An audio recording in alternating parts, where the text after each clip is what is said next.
How do you say his name? DeJong? DeYoung. Oh, like DeYoung, like from Sticks. Yes. Hey, nice Yeah, reference. oh, Yeah. good. Oh, Mr. yeah. Roboto over there, right?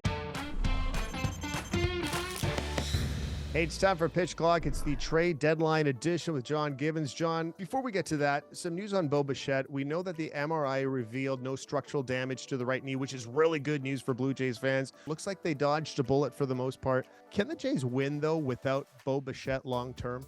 No, I mean I think they could get in, right? They could hang on and get in, but I don't think they'd advance very far without him, But they, hey, knock on wood, they got lucky there. A little bit of controversy yesterday in Toronto. John Schneider comes out in the media, talks about Bichette, and calls him his best player. Now, a lot of people in the media, Bo Bichette's the best player. So how does the clubhouse react to that? Maybe somebody like Vladdy, when he hears the manager come out and say that.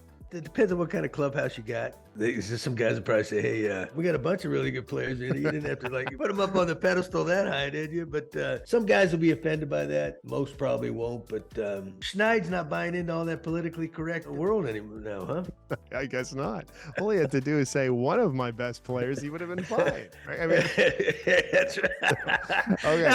I'm glad he has to deal with it, not me. Exactly. Okay. Well, one guy we're dealing with here is Ross Atkins. So he's had the St. Louis Cardinals on speed dial for the last couple of weeks. Is this enough? Have the Jays done enough at this deadline, in your opinion? I like everything they've done, really, to tell you the truth. It goes back when they originally got Cabrera. Then Hicks comes along, was probably the number one bullpen target out there for everybody. And they were kind of forced into DeJong.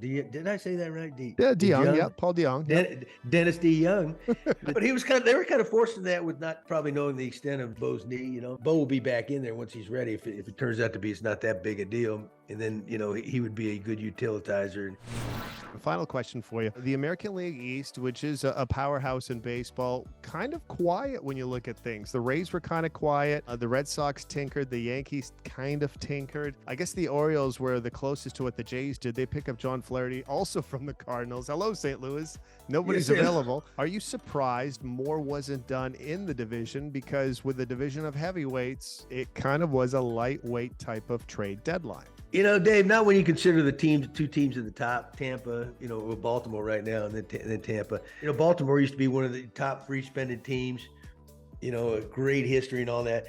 And then, of course, near the end of, my reign there in Toronto, they were going pretty much through the same thing we were. But they needed a starter, so they got Flaherty, who's got great potential. See what he does, right?